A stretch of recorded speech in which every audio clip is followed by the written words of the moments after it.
Quality proteins aren't just for special occasions. With Omaha Steaks, you get unbeatable flavor and value delivered right to your door. They have an unmatched selection of perfectly portioned proteins, including USDA-certified tender steaks, burgers, chicken, pork, seafood, and more. All flash frozen at their moment of peak quality. Then quickly delivered to your door in a dependable cooler. So a great dinner is just minutes away. From Taco Tuesday to a weekend feast. Omaha Steaks practically invented meat delivery, and they've been perfecting the art of premium proteins for over 100 years. With their 100% satisfaction guarantee, you can order with complete confidence. Taste the Omaha Steaks difference, a better, more convenient way to buy proteins. Start getting flavorful proteins delivered today. Visit omahasteaks.com and get $35 off with promo code AUDIO at checkout. That's omahasteaks.com, code AUDIO. Terms apply. See site for details. To enjoy this episode ad-free, please visit patreon.com/forensic tales. Forensic Tales discusses topics that some listeners may find disturbing. The contents of this episode may not be suitable for everyone. Listener discretion is advised. In April 1991, 20-year-old Angela Hammond stood alone outside a grocery store in Clinton, Missouri, talking to her fiancé on a payphone late at night. She mentioned seeing a strange truck circling the parking lot, but they both shrugged it off. Moments later, Angela's fiancé heard her scream and the line went dead. The payphone was only a few blocks away, so he jumped in his car and sped toward the woman he planned to marry. But he was too late. Angela was never seen alive again. Over 30 years later, her story remains one of the most mysterious disappearances in Missouri history. And despite a vehicle description and a timeline, the case was haunted by one major problem. There was almost no forensic evidence left behind. This is Forensic Tales, episode 334, The Abduction of Angela Hammond.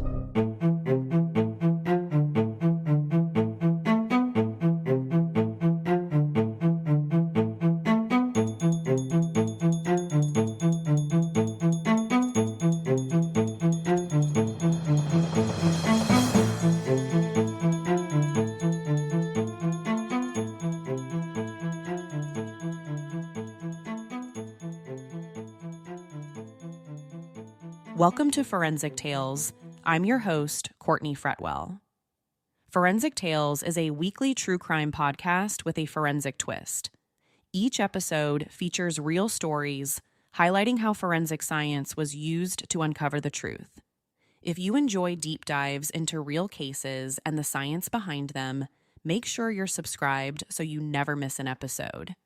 And if you want even more content, including monthly full-length bonus episodes and early ad-free access to over 300 episodes, you can join our community over on Patreon. The support there truly helps keep this show going. To learn more, visit patreon.com/forensic tales. And one small favor that makes a huge difference for the show.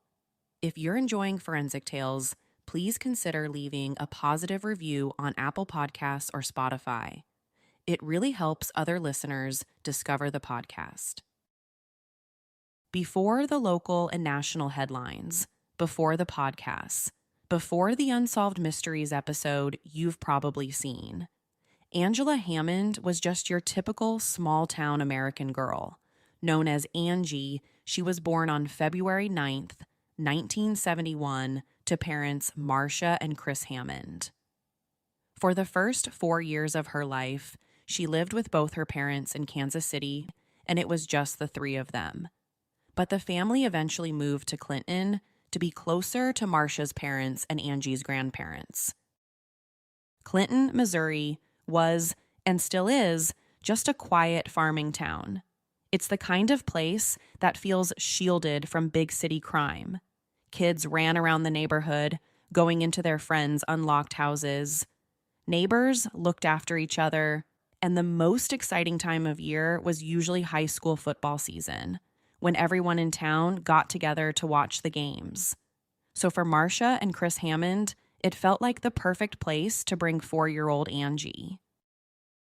While living in Clinton, Angie's younger brother, Lauren, was born, and she was super excited about being a big sister. But over time, her parents' relationship fell apart. Her mom moved 20 miles away to an even smaller farm town in Missouri, while her dad moved back to Kansas, where he eventually remarried.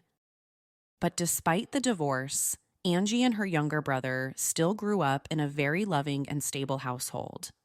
They divided their time between staying with their mom and dad, and life was really good for them. As she got older, Clinton became Angie's home. That's where she made a lot of friends and memories. It's also where she met 18-year-old Rob Schaefer, a star high school football player with dreams of joining the military. The two immediately hit it off, and by January of 1991, Angie was excited to tell her parents that she and Rob were not only engaged, but she was pregnant, something they were both very excited about. Thursday, April 4th, 1991, started like any other day. It was a warm spring day, and Angie and Rob went to Angie's mom's house, where the family was having a barbecue. Ever since they announced their engagement and pregnancy, Angie's family had always been extremely welcoming of Rob, and he was invited to everything. So this day wasn't any different.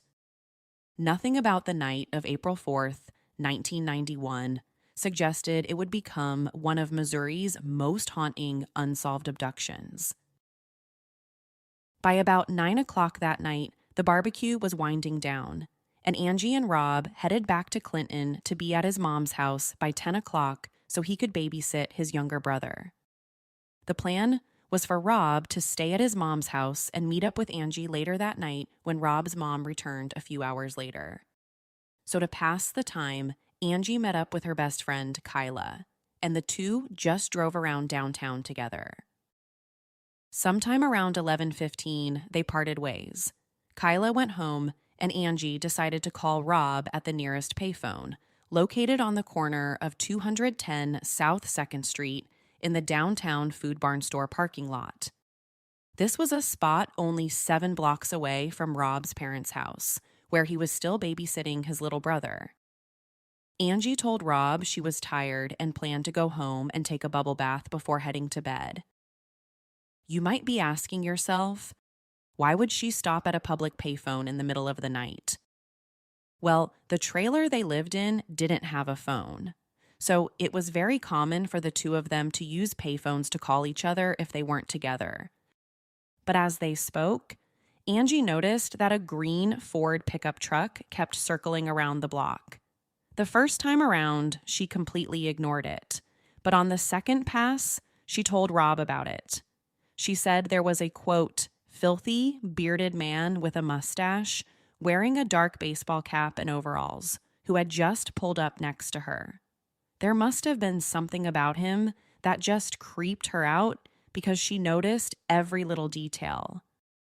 She told Rob that the truck had a distinctive detail on its rear windshield, a large mural of a fish jumping out of the water, a strange detail that would eventually become the biggest clue in this case. While Angie was still on the phone with Rob, the man got out of his truck and, using a flashlight, started looking for something on the ground around it.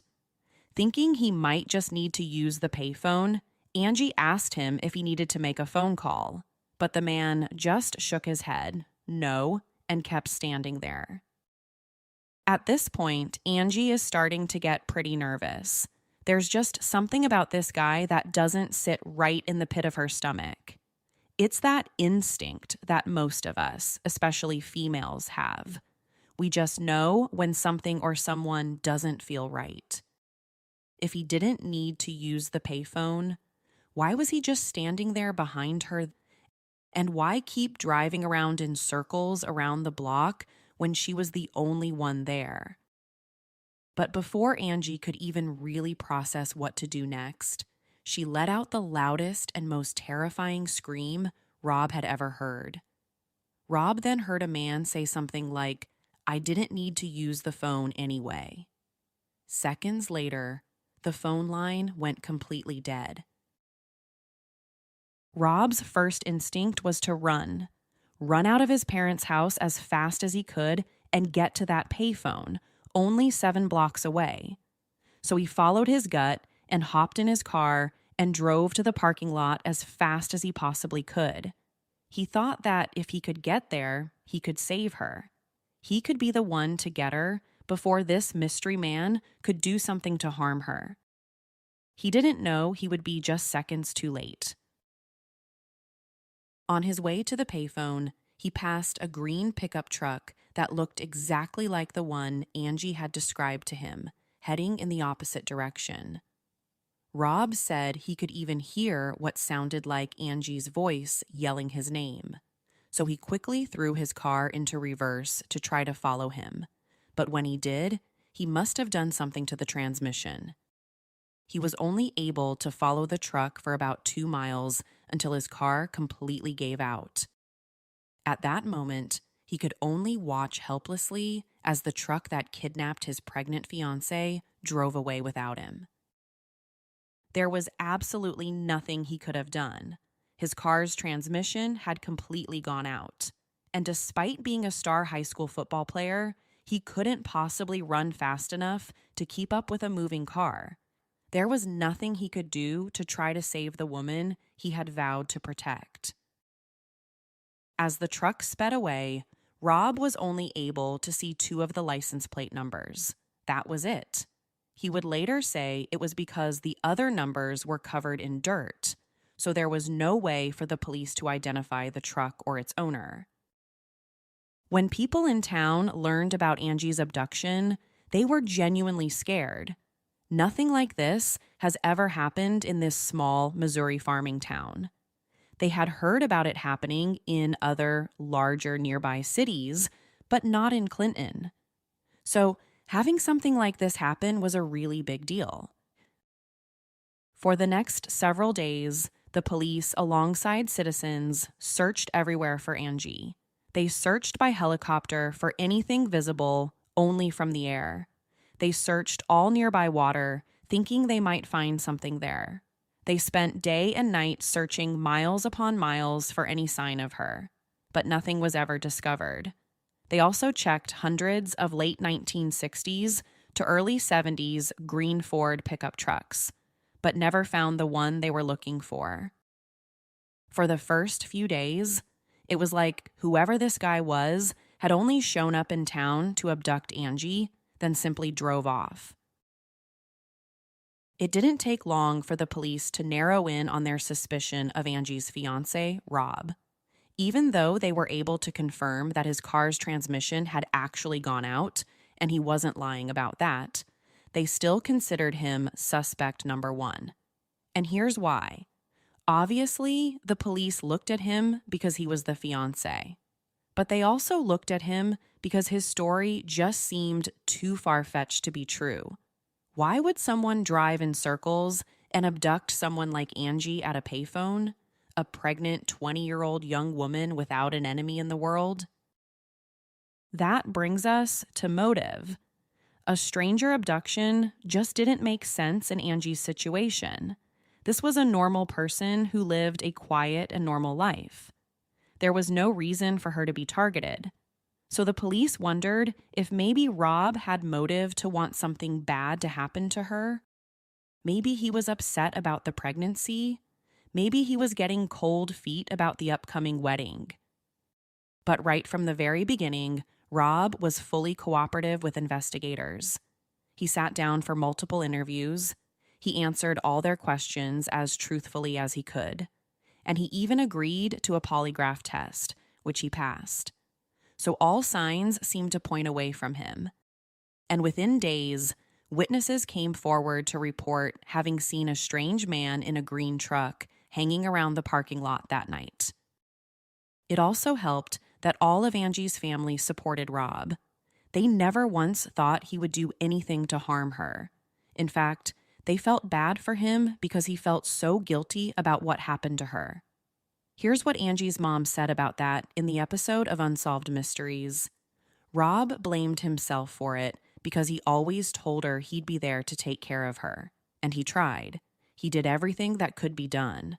Nobody blames him, but I think he thinks that people blame him, end quote. So although Rob seemed like a pretty good suspect early on, he was eventually cleared by the police. And once that happened, they found themselves in a really difficult spot. They were back at square one without a single lead. The only thing they knew was that they were looking for a green Ford pickup truck with a big fish on the back. But for months, then years, then decades, there was no sign of Angie, and there was no sign of the truck. The problem investigators faced almost immediately was that they didn't really have a confirmed crime scene. They had the payphone where Angie had been abducted from, but there wasn't anything useful there. If any fingerprints or footprints were there, we're talking about 1991, so the police weren't too skilled at that. And it was entirely possible for the kidnapper to grab Angie without laying a finger on the payphone. So there wasn't even a guarantee he left any prints behind. Plus, whatever else might have happened to Angie after she was kidnapped, like if she was killed or assaulted, that happened at a secondary location that the police had no idea about. So it's not like they had anything like blood or semen to work with to try to identify a suspect. Other challenges were the lack of a body. Even 30 years later, we've never found Angie or her remains. We're talking about 1991, so there weren't any surveillance cameras in the area. There were also no cell phones, so we couldn't track her movement that way either.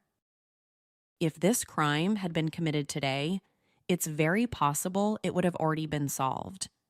In today's world, it's impossible to leave your house without being seen on at least 100 different cameras. Our cell phones track our every movement. Even our cars have location tracking systems. If Angie were abducted in today's world, we might be talking about a very different outcome. That's because the police would have a lot more forensic tools at their disposal. Another reason why I think this case has been so difficult to solve is that if no one close to her did this, then it was a stranger abduction. And those are some of the hardest to solve. They're hard because there's no known connection between the victim and perp. And without that relationship, detectives have no immediate pool of suspects to work from. If it's not the fiancé, it's not the family, it's not a jealous ex-boyfriend, then who is it? In this case, quite literally, the entire male population in Missouri could be suspects. It's even possible this guy was from out of state. If this person is a total and complete stranger, which most people think he was, he's going to be very hard to track down. And in many stranger abduction cases, the crime happens so quickly, usually outdoors, and the victim is removed from the scene within minutes. So, from a forensic evidence perspective, nothing is usually left behind. Then you have the use of a car. That makes things even more challenging. A victim can be transported miles away within a matter of just minutes, expanding the possible crime scene exponentially and making it far more difficult to recover forensic evidence. The police reached out to the Missouri Highway Patrol, who did a computer search on all registered vehicles, and that generated about 1,600 possibilities for them to check, including color and whether they had any murals in the back window. But none of the possibilities were a match. Over the first few months, people had called in tips saying they thought they had seen her after the abduction. These sightings came from all over the place, including Canada. A man named Russell Smith called the police in September of that year, saying he had seen Angie leaving a drugstore and getting into a green pickup truck with a fish mural on the back of it. He said he knew it was her right away because he had seen her photo on missing person flyers. I know I saw that girl. I know that for a fact. I may not remember someone's name, but I never forget a face, Smith said. Initially, the police in Missouri were all over this tip. It seemed really promising and one of the more credible sightings. but nothing solid ever came from it. I don't think the police thought Russell Smith was lying, but they found nothing supporting his story. So whether he saw Angie or just someone who looked like her walking out of the Canadian drugstore is still unknown. But I think this sighting gave people some hope that maybe she wasn't killed. Maybe she was still out there somewhere living a new life, whether voluntarily or involuntarily. When we get to the end of the episode, we'll talk more about the theories, and this is one of them. You can't talk about Angie's case without talking about two other cases that happened within 100 miles of Clinton. That's because many people wonder if they could be related.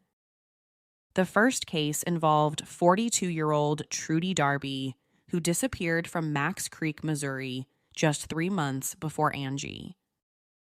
On the evening of January 19th, 1991, Trudy had called her son to report a suspicious man lurking in the parking lot of the convenience store where she worked.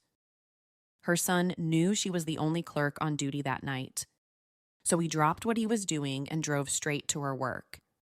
But when he got there, he didn't see anyone. His mom was missing, and there was no sign of the suspicious man. 2 days later, Trudy was found on a riverbank 10 miles from the store. She had been fatally shot twice in the head.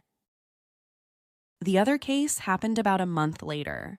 30-year-old Cheryl Ann Kenny was reported missing in Nevada, Missouri, roughly 70 miles from where Trudy's body had been discovered. And just like Trudy, Cheryl also worked as a convenience store clerk. After locking up for the night on February 27th, 1991, Cheryl disappeared from the parking lot. She never made it home from her shift, and no one ever heard or saw her again. Then, less than 1 month after that, Angie was abducted. So you have 3 crimes, 3 abductions of young women, all happening within a 3-month time span. With all the similarities, the police couldn't help but speculate whether they were related. Here's what one of the detectives assigned to Angie's case said about that.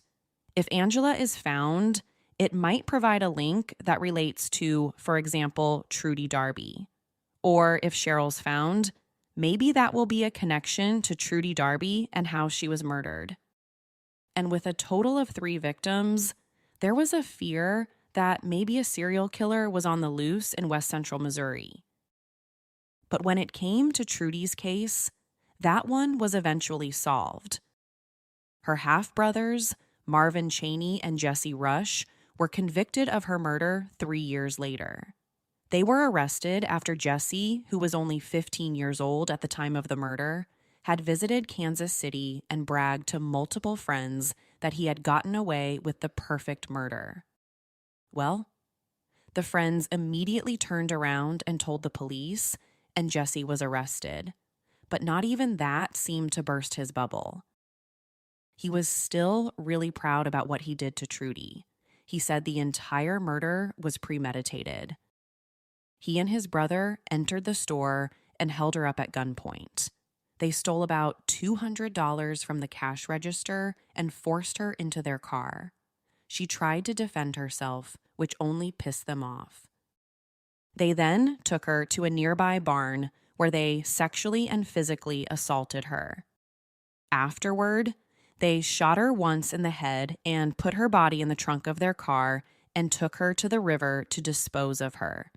But when they opened the trunk, they saw that she was still alive, so they shot her once more and dumped her body.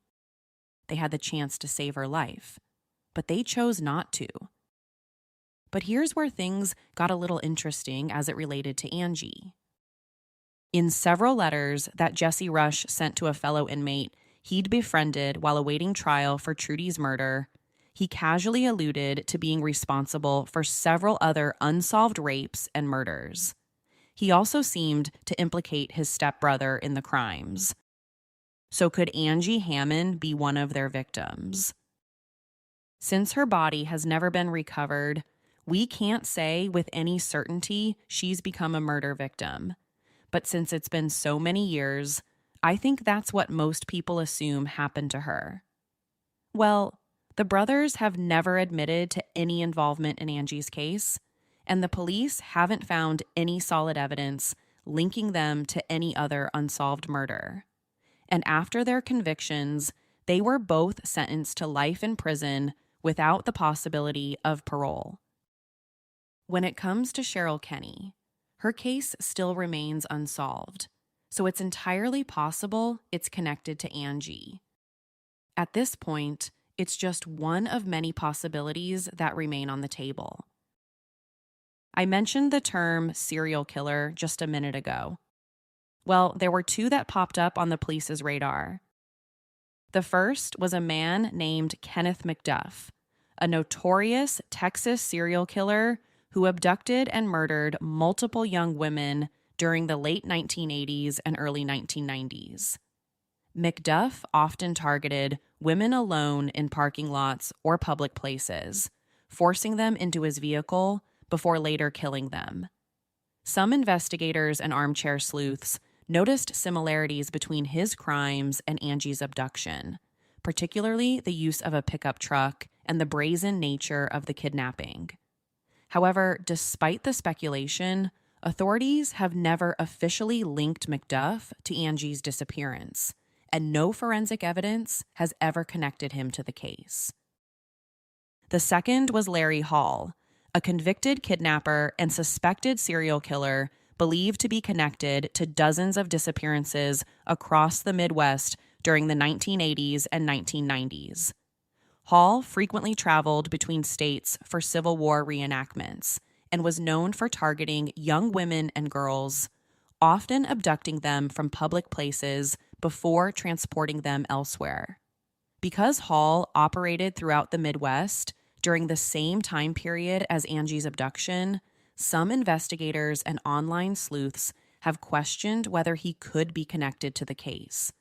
However, authorities have never publicly named him as an official suspect, and no forensic evidence has ever tied him to Angie. You might also recognize the name Larry Hall if you listen to my other podcast, Find My Killer. I did an entire episode on the Springfield 3 disappearance, a case in which 3 women vanished from a home in Springfield, Missouri, without a trace in 1992. Over the years, some investigators and armchair sleuths have speculated that Hall might be connected to that case as well, though no evidence has ever officially linked him to those women. So the question is still out there. Was Angie kidnapped and murdered by a serial killer? We still don't have the answer to that question. It's entirely possible this was the work of a serial offender, but it's also possible that this was a one-off. One of the latest updates on the case comes from 2021. On April 4th, 2021, the 30th anniversary of Angie's kidnapping, the Clinton Police Department announced that they had a new lead to investigate. They said they are now working on a theory that she was mistaken for another woman who was being targeted in the aftermath of her father's legal affairs. This man had acted as an informant in a narcotics case and received a note threatening the life of his daughter, also named Angela. The note was allegedly sent on April 4th, 1991, the very evening of Angela Hammond's abduction. So the authorities believe that due to their similar names and appearances, the 2 women were mixed up and Angela Hammond was mistakenly abducted. But that theory comes with its own set of problems for me. Like, how would the abductor know that Angie Hammond, a random woman standing at a payphone, had the same first name as the person they were targeting, but was also somehow unaware that she was the wrong one? I don't know. It's certainly not impossible, but it's not the most logical explanation out there either. Although it's been so many years, Angie's family still hasn't given up hope. Unfortunately, Angie's mom, Marcia, passed away in 2021 without ever knowing what happened to her only daughter. But before her passing, she said this: "I know the statistics aren't good at this point for finding her, but until something happens, you can't give up. The hope is always going to be there. I'm trying to prepare myself for the worst and yet trying to hope for the best. I'm taking it one day at a time." End quote. I mentioned just a few minutes ago about the Springfield 3 case. Well, before her passing, Marcia also grew really close to Janice McCall, the mother of Stacy McCall, one of the 3 missing women. "It's not a bond you want to have, but at least there's someone else going through this. It was like meeting a long-lost friend," said Janice McCall about their friendship. I think it's one of those things where you'll never fully understand what someone's going through unless you've gone through something similar. And for both of these mothers, they had that shared traumatic experience. Another person from Angie's life who was deeply affected was Rob Schaefer, her fiancé. He carried a lot of guilt for what happened to her that night. He was quite literally within just a few feet of catching up with that mysterious green pickup truck. And if his transmission hadn't given out, he might have been able to follow it and get to Angie. So he must have carried a tremendous amount of guilt for that. But if I could say anything to Rob, I'd tell him it's not his fault. He couldn't have done anything differently. He wasn't the reason or cause of Angie's disappearance. Since that night in 1991, he moved away from the area and eventually started a family of his own. Today, most people know about Angela Hammond's case thanks to the show Unsolved Mysteries. The original episode aired in December 1991, and when it did, the producers were honest with detectives. They told them not to get their hopes up. That's because at that point, only 2 of the 49 missing person cases they covered had been solved by the public. So the chances of that happening in Angie's case were slim to none. Most people seem to believe that this was a random or opportunistic crime committed by someone Angie didn't know. Based on what she said over the phone, we know the green truck was seen circling the block several times before getting out. So were they circling to make sure no witnesses or cops were around? And once they thought they could successfully get away with it, they made their move. But like I mentioned somewhere in the middle of this episode, if this were a stranger abduction, those are some of the hardest cases to solve. But a stranger abduction isn't the only possibility. A second theory is that this was the work of a serial killer, a theory we touched on earlier. A very useful tool for that could be the FBI's Violent Criminal Apprehension Program, which helps law enforcement identify similarities between violent crimes committed across different jurisdictions. This is where victimology also becomes important. Angie fit the profile commonly seen in stranger abductions at the time. A young woman alone at night in a vulnerable public location. So investigators can compare details like victim age, offender approach, vehicle use, geographic patterns, and crime scene behavior to determine whether multiple cases may involve the same offender. But even though that can be incredibly useful to generate leads, they can also be misleading, especially when there's little forensic evidence tying the crimes together. Theory number 3. It was actually someone local to Clinton. We have spent a lot of time talking about strangers. What if it were someone in town? Even though Angie didn't tell Rob she recognized the man, it's still possible he was a local. This theory might connect some of the dots. It could explain how the abduction happened so fast. They knew which streets to take. They knew how to get the heck out of Dodge as quickly as possible without anyone seeing them. This is where geographic profiling can become handy.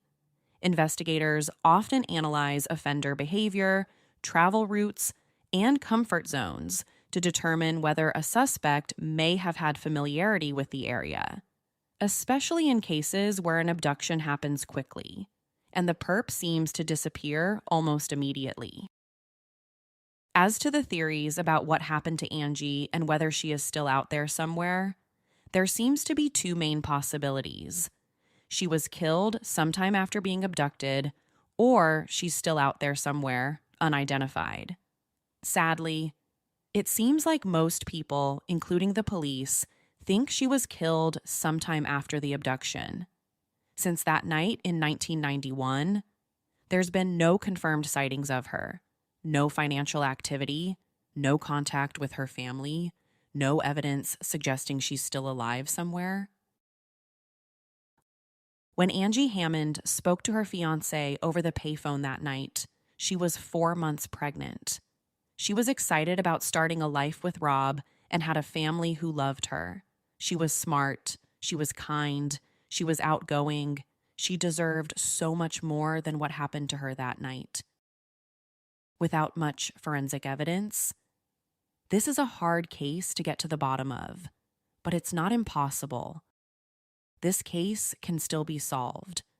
Whether it comes from a forensic clue or not, there's still a chance we will find out what happened to her. Maybe someone will finally come forward with information about that mysterious green pickup truck. Or maybe even the person responsible will make a deathbed confession. It just takes one tip, and we can solve one of Missouri's most haunting, unsolved missing person cases. If you have any information regarding the abduction of Angela Hammond, you are encouraged to contact the Clinton Police Department. To share your thoughts on this week's story, be sure to follow the show on social media at Forensic Tales. And if you want even more content, including monthly full-length bonus episodes, check out the show's Patreon page at patreon.com/Forensic Tales. Forensic Tales is a Rockefeller audio production. The show is written and produced by me, Courtney Fretwell. If you'd like to support the show and help fund research, production, and editing, you can do so with a small monthly contribution on Patreon. Patreon supporters get early access to ad-free episodes and exclusive bonus content. You can learn more at patreon.com/Forensic Tales. And if you enjoy the show, leaving a positive rating or review really helps others discover it. For a full list of sources used in this episode, visit forensictales.com. Thank you for listening, and I'll see you next week. Until then, remember, not all stories have happy endings.